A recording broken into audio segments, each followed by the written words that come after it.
So let's talk about Crown Jewel and how just about every championship match on this card nobody cares about. Welcome back to Cultured Fans Wrestling. My name is Kavika, and I am here today to give my predictions for Crown Jewel 2024. I'm going to start off with the, I don't know what exactly they're calling it, the Crown Jewel Championships, champion versus champion, because it seems like nobody cares about these matches.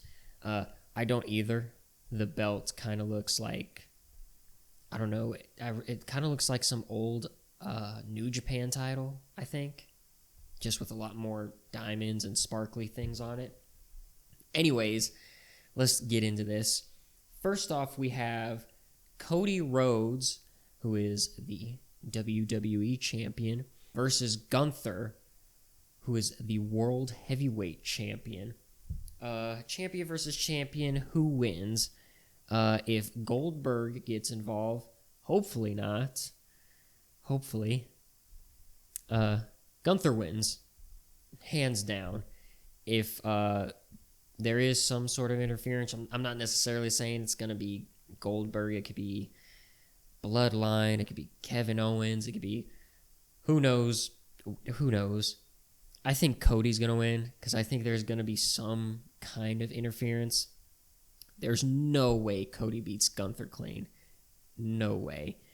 Gunther beating Cody clean, I can easily see that happening, but I don't think that they would actually go through with that plan because, you know, they've been propping Cody up as the guy who beat Roman, the guy who's basically decimated the entire bloodline single-handedly. So, yeah, it's probably going to be Cody with some sort of interference from somebody making Gunther lose, which sucks, but hey, it is what it is. Next on the card, we have WWE Women's Champion Nia Jax versus the World's Women's Champion Liv Morgan. Now, this is an interesting one. I think with the new addition of knowledge that Rhea Ripley is injured and there really isn't any time frame as to when she can come back and fully be in a wrestling capacity, the Liv and Rhea feud is on ice right now. Nia really doesn't have any real competitors. I mean, there's Bayley, Naomi, maybe Jade and Bianca if they were to, lose the tag titles and split off in some fashion. So I don't think either of them are going to win. I think it's going to be like Tiffany cashing in. And I don't know. If that does happen, I don't know how the cash-in would exactly happen. Because usually it's you hand it to the ref, there's one title on the line, and, if they win due to cash-in, they win that title. But in this instance, neither women's titles is on the line. It's technically this Crown Jewel championship that is on the line. So it makes me wonder, if she cashes in, will she win the Crown Jewel championship, or will she win the championship of whichever champion she pinned, And I think that can make for a very interesting story that, goes to both shows, because let's say she pins Nia, or let's say Liv, because she's on with the cahoots with Nia. Say she pins Liv, that would make her a Raw superstar now. But Liv could argue she cashed in, but she didn't necessarily cash in on my title, So I do think that could add a nice wrinkle into a match that nobody cares about. But yes, my final prediction is Tiffany Stratton will cash in and win something. I don't know what, but she'll win it. All right, next we have for the WWE Women's Tag Team Championships, champions Bianca Belair and Jade Cargill look to defend against Chelsea Green and Piper Niven Metaphor, the team of Lash Legend and Jakara Jackson, and Damage Control, Io Sky, and Kairi Sane. Now, this match is, I feel like another one that people don't care about. I'm hoping this is going to be the match that people are sleeping on, and then when we see it, we're like, that's possibly match of the night. Because there's one other match on here that I believe will be match of the night, but hopefully this will be the one that people are sleeping on, and it'll go on to, like, 4.5 star match. That would be nice. Now, I believe Survivor Series is coming up next month, or I guess next month as of this recording. When it's uploaded, it will be the month of November. So if that's the case, I don't know if I necessarily see Jade and Bianca breaking up, because we all know that's what it's leading up to. Jade and Bianca breaking up so that way they could possibly have a feud at Mania, whether it has a championship in it or not. So with that being said, so many people in this need a win. So many people. Damage Control needs a win because the last one they technically had, I believe, was when Io rolled up Bianca in a match, a singles match between the two of them. And then Piper and Chelsea. Chelsea has been on this, like, I don't know, comedy-driven gimmicks for, like, the past few months, which, don't get me wrong, is great. I'm a huge fan of it. But both her and Piper need a win. So I feel like it almost disqualifies them both, because since they both need wins, they both can't win it, then neither of them are probably going to. Which leaves me with Bianca and Jade retaining, and then it leaves me with Lash Legend and Jakara Jackson. And I think the right answer here is to give it to, they go by Metaphor, Lash Legend, and Jakara Jackson. I think they're the right choice. It'll prop them up and bring more reliability into the women's tag division, because it's basically seeming what's felt like Damage Control and Jade and Bianca for 4, 5, 6 months now, and it'd be kind of nice to have something more at this point. So I'm going to go with Metaphor, Lash Legend, and Jakara Jackson. Next on the card, we'll go with the other tag team match that's on this card, a 6-man tag match, the Bloodline versus Roman Reigns and the Usos. Now, I do want to say just up front, find it kind of weird that they don't call him the original Bloodline. Like, they call him the original tribal chief, but they don't call them the original Bloodline. And I can understand it can be kind of confusing if you have the Bloodline and the original Bloodline and they're fighting each other and it's this, that, and the other. Who's a part of that team? Who's a part of this team? I get it. But come on now. Original Bloodline? I feel like it's right there, you know? Anyways, I think the Bloodline, the team of Solo Sikoa, Jacob Fatu, and Tama Tonga and Tonga Loa are going to win. Probably due to some interference. Maybe The Rock comes out, plays music. He'll, be out there for 3 seconds again and be like, and then see you later, folks. I'm not really looking forward to this match. I feel like this one will be a very boring match. I hope it's not. I really hope it's not. But I feel like there's just... There's not enough left in this to squeeze it out, to wring out the rest. So, yeah, I'm just going to leave it at that.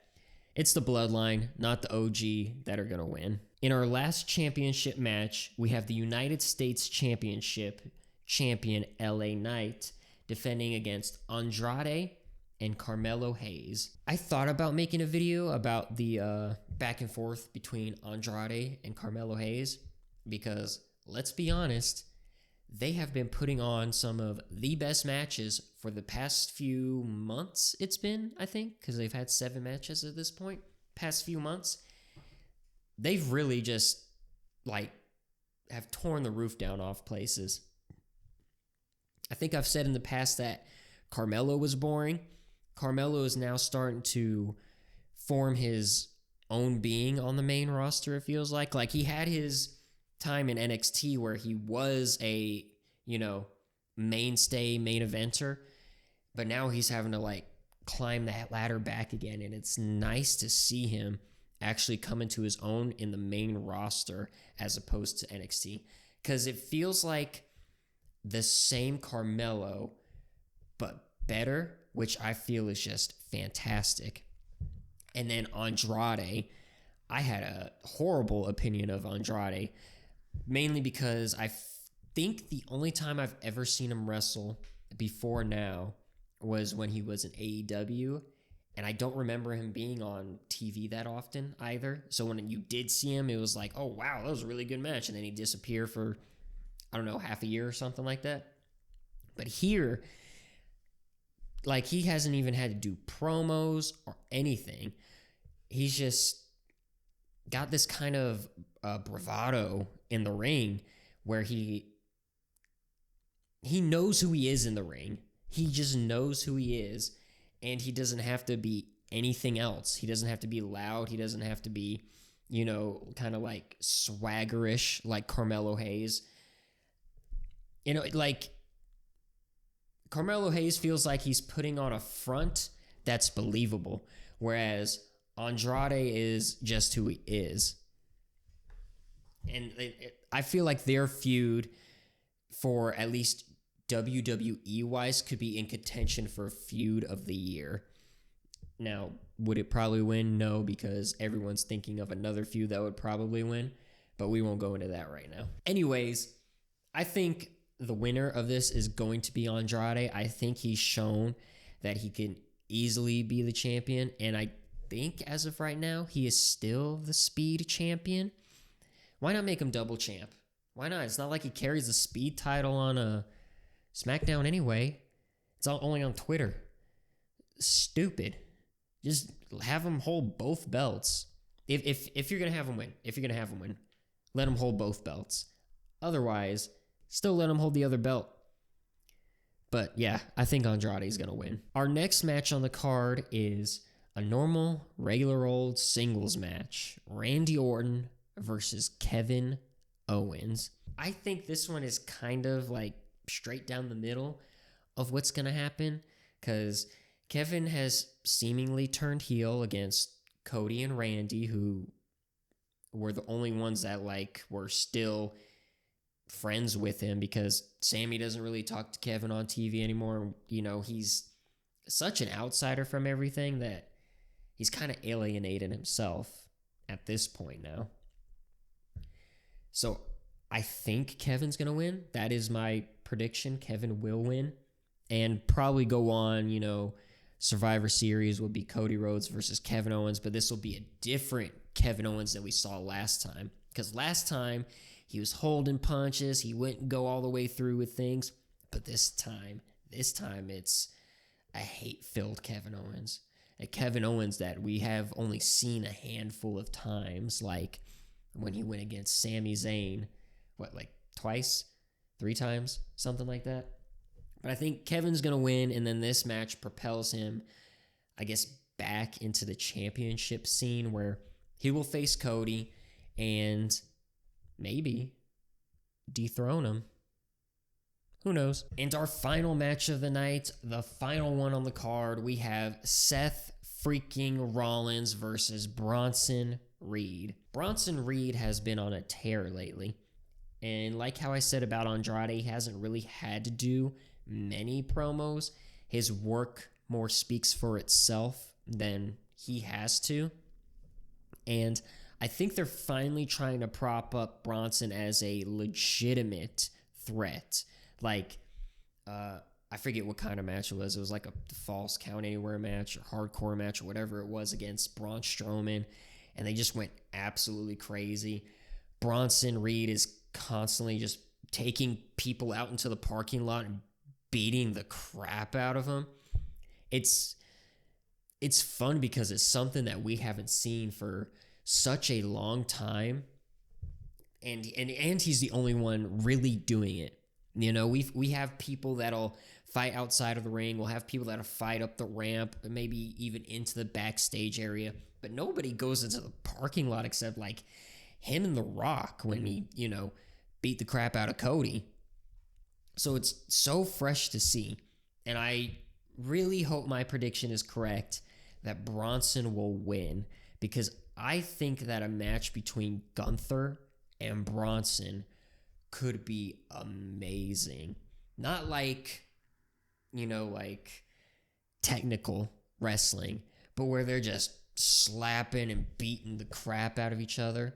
I think that would be a genuinely good match. At least a 4-star match. At least. Anyways, those are my predictions for Crown Jewel 2024. Let me know down in those comments below who you think will win every single match. You think Tiffany's going to cash in? I think Tiffany's going to cash in. Make sure to hit that subscribe button, the like, that little notification bell so you know every single time this channel uploads. And I will see you next time.